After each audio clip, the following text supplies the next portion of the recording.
Kantor Wilayah Kementerian Agama Jawa Barat menutup pesantren milik Heri Wirawan, terdakwa kasus pemerkosaan belasan santri di Bandung sejak Mei lalu. Saat ini kantor yayasan dan pesantren kosong dan tidak terawat.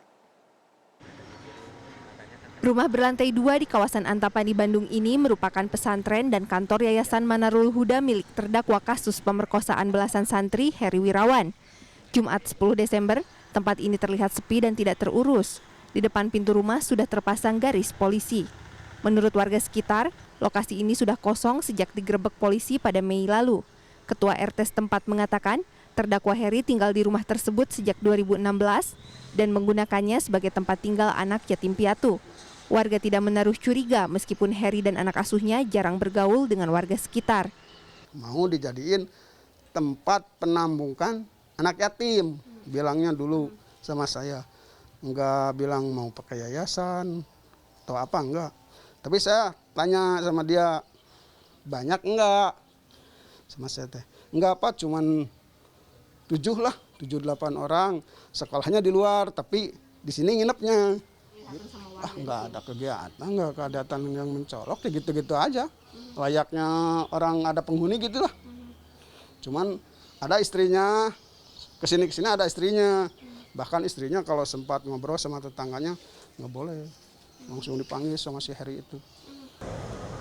Hal yang sama terlihat di lokasi rumah tahfiz milik terdakwa di kawasan Sukanagara dan boarding school atau sekolah berasrama di kawasan Cibiru.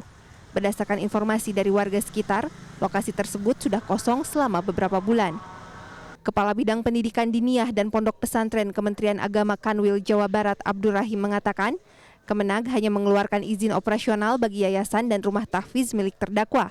Sementara untuk sekolah berasrama di kawasan Cibiru, Kemenag menyatakan tidak pernah mengeluarkan izin operasional. Sejak adanya laporan pemerkosaan, Kemenag sudah membekukan izin operasional yayasan dan rumah tahfiz milik Heri Wirawan. Abdur Rahim menambahkan, izin operasional yang dikeluarkan oleh Kemenag bukanlah izin untuk pesantren, melainkan untuk lembaga pendidikan kesetaraan, karena ada sejumlah persyaratan yang harus dipenuhi untuk membangun sebuah pesantren. Pertama, ketika kita berbicara pendirian pondok pesantren, satu itu ada kiainya ya.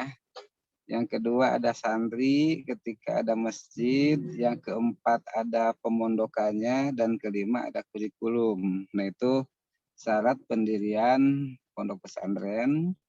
Dan ketika ingin diakui oleh pemerintah, maka pesantren itu harus di bawah yayasan.